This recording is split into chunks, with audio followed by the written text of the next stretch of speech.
Hello children, how are you? Welcome back to Karim's Biology. In you children, in the lesson What is Science, we have completed 2 sessions. In the first session I told you about the definition of science. In the second session I have explained about societal perspective and individual perspectives of science. Now in this session I am going to explain about science and change. Okay children, let us start the session. Subscribe now and press the bell icon. Never miss an update. Before we enter, let us first of all know what we have learnt in the previous session. In the previous session, I told you that there are 2 perspectives about why the people or individual do science. We can understand their interest in 2 ways. One is individual perspective and other one is societal perspective. And what we have learnt in individual perspective?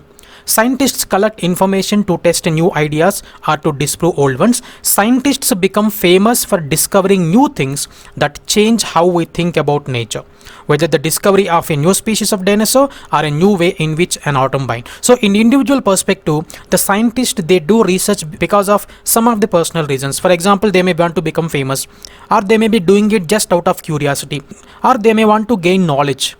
Is it not? So that's about individual perspective, and I have also explained about societal perspective. Okay, and in that I told you that why societies and nations pay scientists a huge amount of money to carry out research. Okay, there are 3 realms of answers.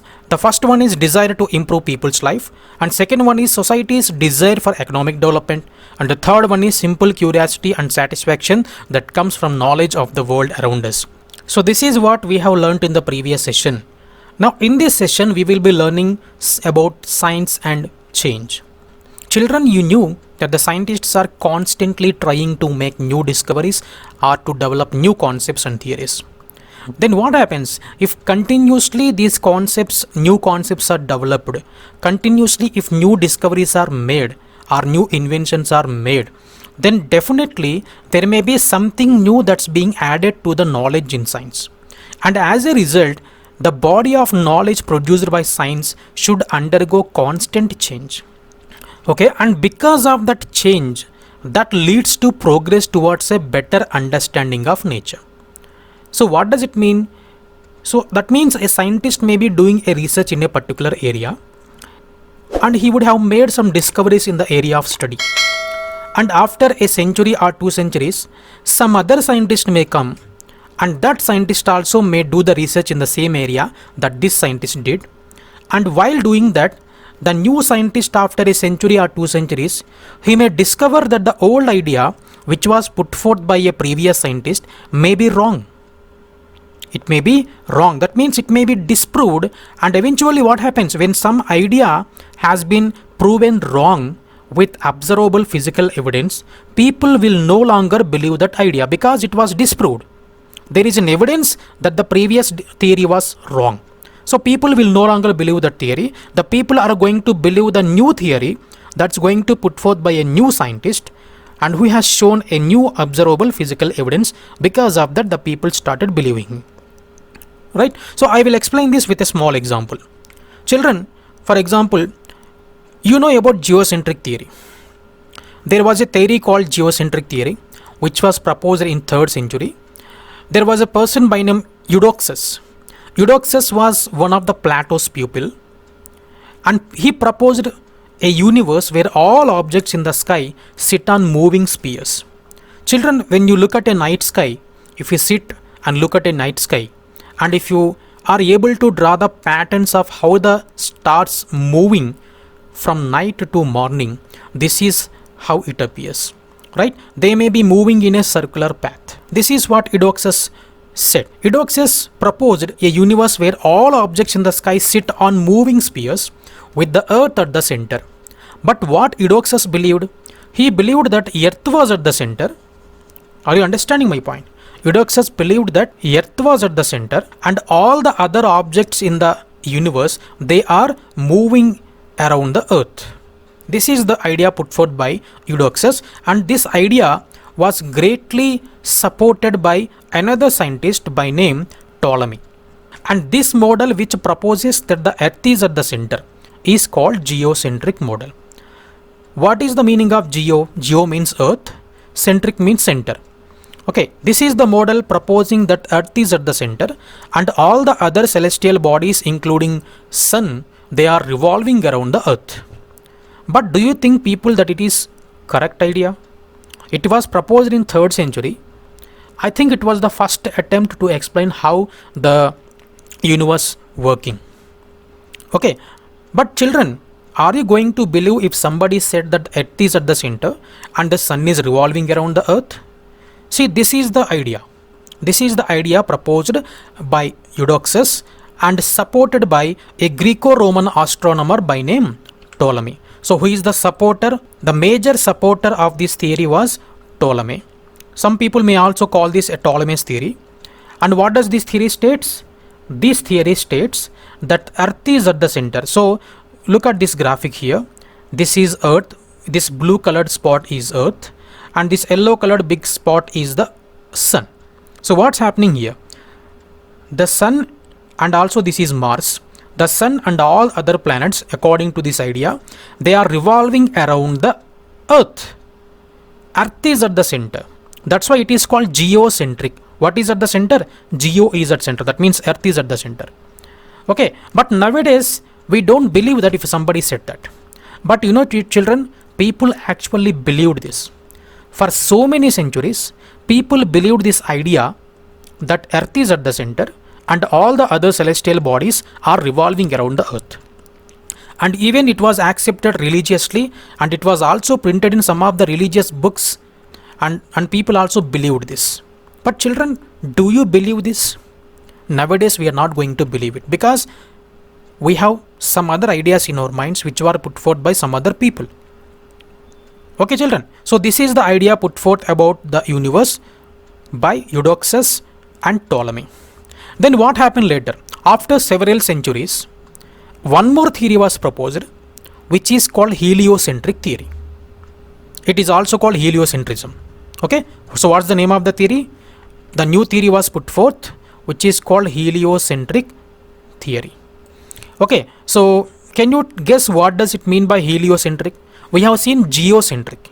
Geocentric means Earth is at the center. Heliocentric theory proposes that Sun is at the center. Understood? So it was contrary to the previous idea. The previous idea was Earth is at the center and the new idea, and this idea was proposed by a scientist by name Nicolaus Copernicus. So who is the scientist proposed heliocentric theory? Nicolaus Copernicus. And what did he propose? He proposed heliocentrism. That means the Sun is at the center. Helio means sun. Centric. The Sun is at the center and all the other celestial body, that is all the other planets, are revolving around the Sun. So this was the new idea that was put forth by Nicolaus Copernicus. Are you getting my point, children? So what happened here? A new idea has been proposed which was contrary to the old idea. So what was the old idea? Earth is at the center and the new idea is saying that the Sun is at the center. So in that way, the new idea proposed by Nicolaus Copernicus is disproving or in opposite to the old idea. And you know children, most of the people, they have not believed what Nicolaus Copernicus said. Because you know children, when you stand at a point on Earth, you can see moon. And how do they appear when you look at the moon and sun? It appears as the moon and sun are revolving around the Earth. That is the reason why most of the people believed geocentric theory and they did not believe Nicolaus Copernicus, who proposed heliocentrism or heliocentric theory. So heliocentrism is the astronomical model in which the Earth and planets revolve around the Sun. So what is at the center? The Sun is at the center. Earth and other planets revolve around the Sun at the center of the solar system. Historically, heliocentrism was opposed to geocentrism, which placed the Earth at the center. But the children, that the theory that you have proposed or the fact that you have just revealed, if it is proved by physical evidence, then the people have to believe you. Okay, if you have a valid reason and valid evidence, so that the people can observe, then even though people cannot believe it, it doesn't become wrong. Understood? And your idea will be a true idea and it will remain as a fact as long as you are able to prove that experimentally, physically to the people. and the people who are going to watch or who are going to observe the evidence that you have produced, they will believe the theory that you have proposed. So that is what happened here. Most of the people, they disagreed with the heliocentric theory, but some people, they agreed with Nicolaus Copernicus and they believed that Earth is not at the center, Sun is at the center, and all the other planets are revolving around the Sun. And what has happened here? This has disproved the old idea and a new idea has been formulated here. Old idea was disposed, old idea of geocentric theory was disposed, and a new idea of heliocentrism is proposed and it has been accepted by the people. Okay, so what is happening here? The concepts developed by some people will be questioned and maybe modified or discarded as a new idea will be formulated. So what happened in this example? The concept of geocentrism, it was questioned by Nicolaus Copernicus, and Nicolaus Copernicus modified this and he proposed heliocentric theory, and the people started believing it. Nowadays we also believe the theory of heliocentrism. Children, do you know why you believe that heliocentric theory? Because people went into space. We even went to moon, we went to space, we have even sent some probes to other planets. Now we have a complete evidence to prove that Earth is not at center, Sun is at the center, and all the other planets are revolving around the Sun. Okay children, so this is what we have to understand, that the concepts developed by some people will be questioned and maybe modified or discarded as a new idea will be formed. One more example is, children, till modern days people believed that there were 9 planets. But you know what happened recently? The scientists have proved that the 9th one is not at all a planet. It doesn't have the qualities of a planet. So now they started saying that there are no 9 planets, there are only 8 planets. Pluto is not at all a planet because it doesn't have qualities of a planet. So they discarded that. So the old idea of having 9 planets was discarded. Now the people are saying only 8 planets are there. Okay, so is it not a change? Yes, a change has happened. So we have to admit that change if it is experimentally proved. Okay children, and now what is the result of it? The result is that theories come and go, or at least modified. Theories may come, somebody will come and propose a theory, and the theory may be proven wrong and that will be discarded. Some other person may come and he may put forth a new theory. Okay, so that's why a scientist by name Karl Popper, he remarked that science is the history of corrected mistakes. Why it is called history of corrected mistakes? Because geocentric theory was proposed in the 3rd century. And now we have heliocentric theory. What happened? The history has been modified. In history, people believed that geocentric theory. Now that mistake was corrected, and now a person suggested heliocentric theory. We are believing it now, right? So that's why it is the history of corrected mistakes. Okay, so this is what Karl Popper believed. And many scientists have remarked that they would like to return to life in a few centuries to see what new knowledge and new ideas have been developed by then, and to see which of their own centuries ideas have been discarded. Children, just imagine that suddenly Ptolemy comes to life again. If he comes and observes all these things going on, everyone is believing that heliocentric theory, but he proposed geocentric theory. If suddenly Ptolemy comes here and observes, what did he observe? He observed that the idea that he proposed was discarded, and in the place of that, new idea has been formulated.